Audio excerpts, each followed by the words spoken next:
Hello everyone, thank you so much for watching. Before you do anything else, go ahead and like, subscribe, and activate those notifications by clicking on that bell icon below.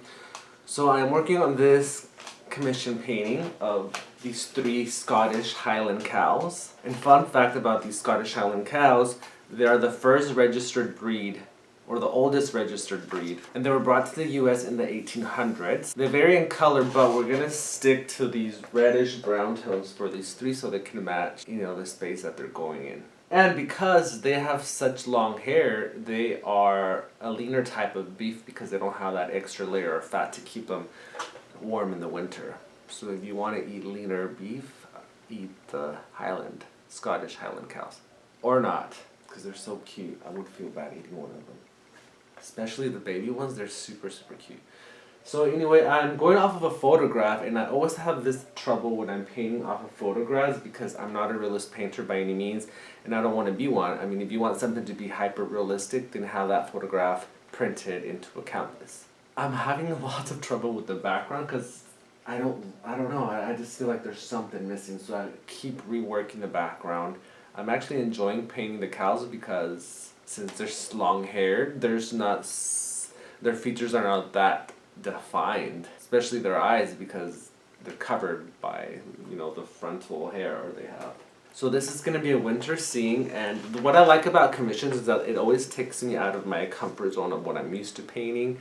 So though I have painted cows before, I have not painted a winter landscape before. So that's what's becoming my biggest obstacle right now. So let's see how this. It's gonna turn out great, I know, but right now I'm kind of stumped in this background winter wonderland fiasco. So I need to finalize the background before I can start on this cow right here, because it's always easier to paint what's behind versus what's closest to the viewer. So I want it to be wider since, like I said, a winter wonderland. But I'm gonna turn this upside down. Whoa. Son of a bitch. I think I need a sturdier easel. And the reason I do this is because I want the water to drip down that way versus down.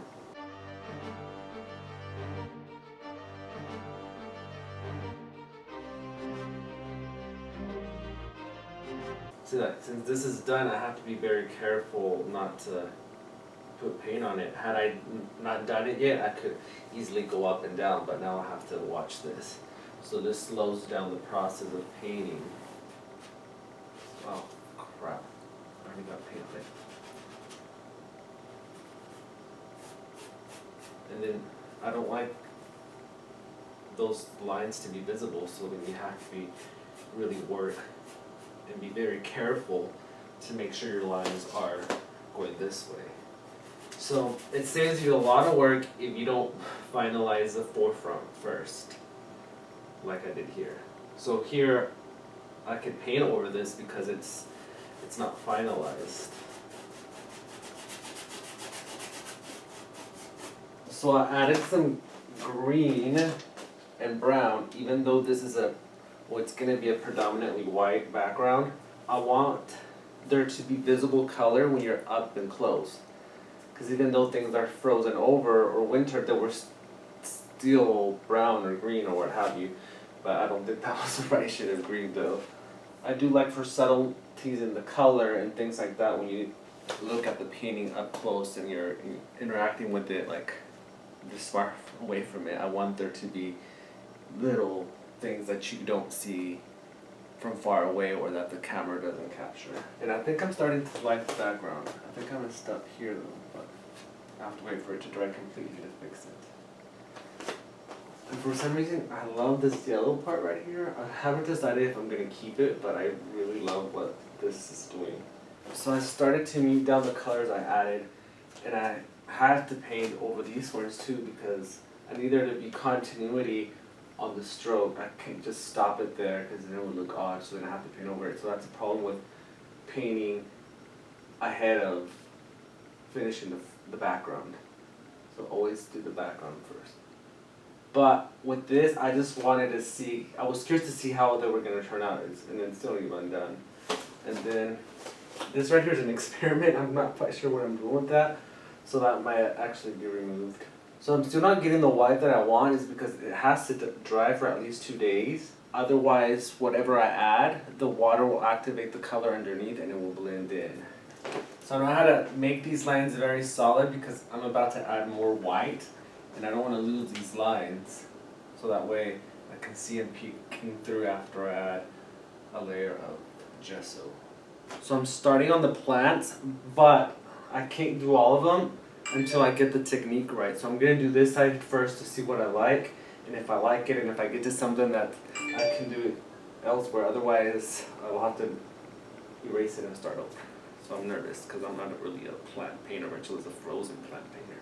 So I know this looks like a muddy mess, but now that we have base where we can go in and add the whites and the grays and make this a winter wonderland frozen Scottish background.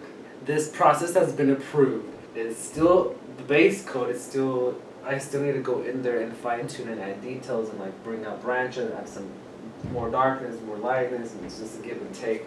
And it's basically just building up the color, building up the process, and just layering and layering and layering it, and that's what creates that effect. Because it's not a photograph, it's a painting, so you have to create the illusion of frozen over grass or whatever. Alright, so now I'm gonna add some yellow ochre to all of this. And just in a very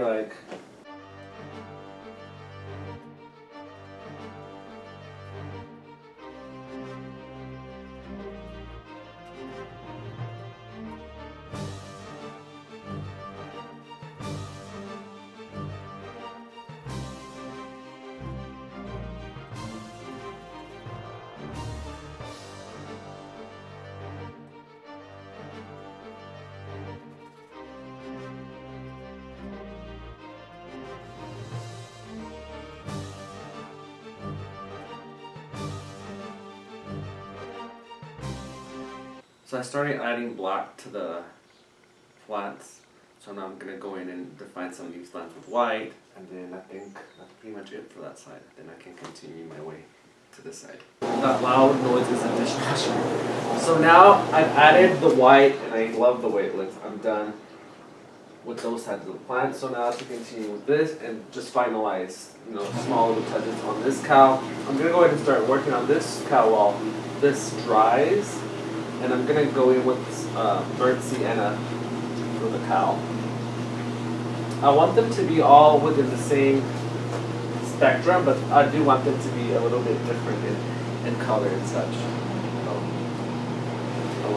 But yeah, I want them to be a little bit slightly different. Alright, so now I'm going to add a red wash to this cow. I've already done it here. And what a wash is basically just a watered down acrylic paint, because I want it to be translucent. I want the other colors to show through, and I want this to make a base to get to something like that. There's a lot of, I don't know if you can see because the camera doesn't capture everything, but there's a lot of red undertones in here, and you do that with a wash. Then you just layer it where you want it darker. I want to keep the ends lighter, so I'm not going to take it all the way down, but this here I do want dark.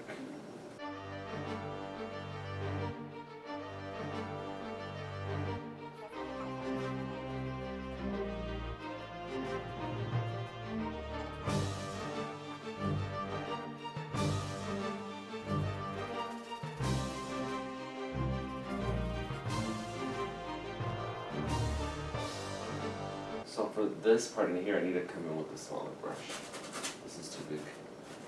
So the effect I was trying to go for didn't work because this wash was dry, so I need to re-add it, which is going to darken it, but I need it to be wet so I can create what I was doing here.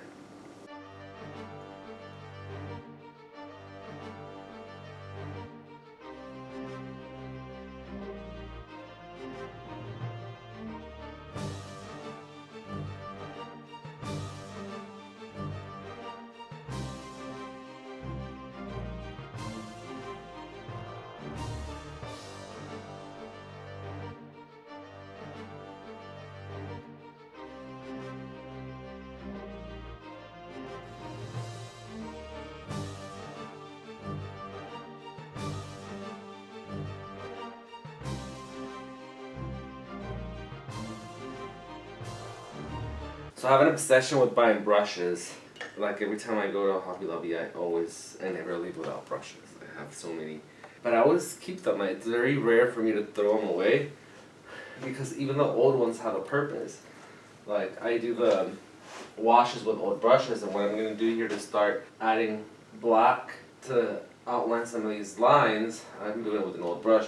And I always use the paint till the very end, so I cut it and then dig. There's no wastefulness in this process. So I grab a little bit of paint,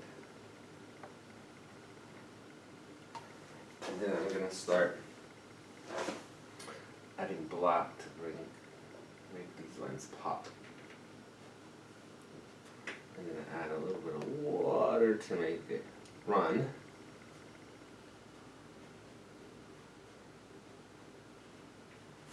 then I'll start making these lines pop.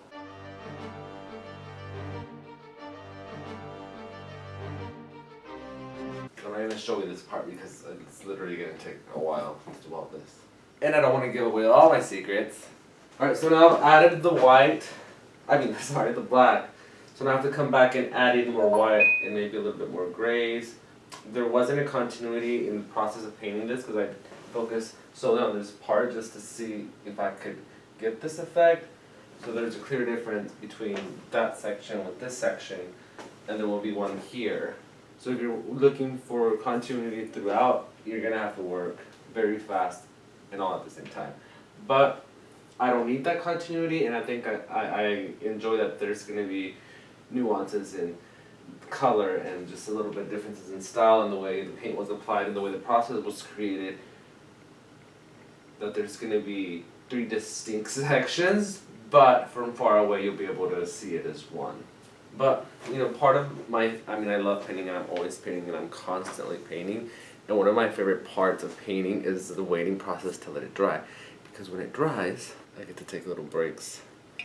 I'm not going to show the brand because they're not sponsoring this, but this is what I do in between. Which honestly I could just continue over there, but I get cranks in my neck and I need a break. So I'm close to getting finished. Obviously the 2 cows on the left are unfinished and the grass part on the left is finished, but the middle grass and the one on the right cow completed. So the grass is done, background's done, the snow is done, mountain is done, the cow on the right is done, just need the 2 cows on the left. So now the cow on the left and the right are complete. Now to focus on the one in the middle and then I'll be done.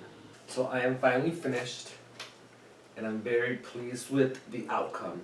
I've never done landscapes. I'm not a landscape artist, so this is kind of my first attempt at a landscape, and I'm pretty satisfied with the outcome. I was a little worried about the foliage or these flowers and plants, but I like the way it looks.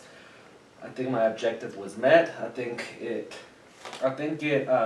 exceeded my expectations. Actually, I'm really pleased with it. Now let me zoom in so you can get a closer look.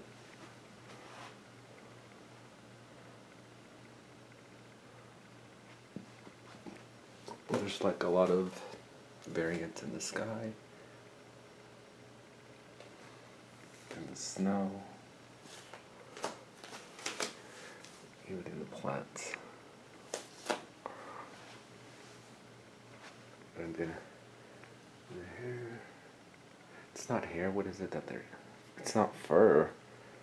Is it fur or is it hair? I don't know. I'm not a cattle owner.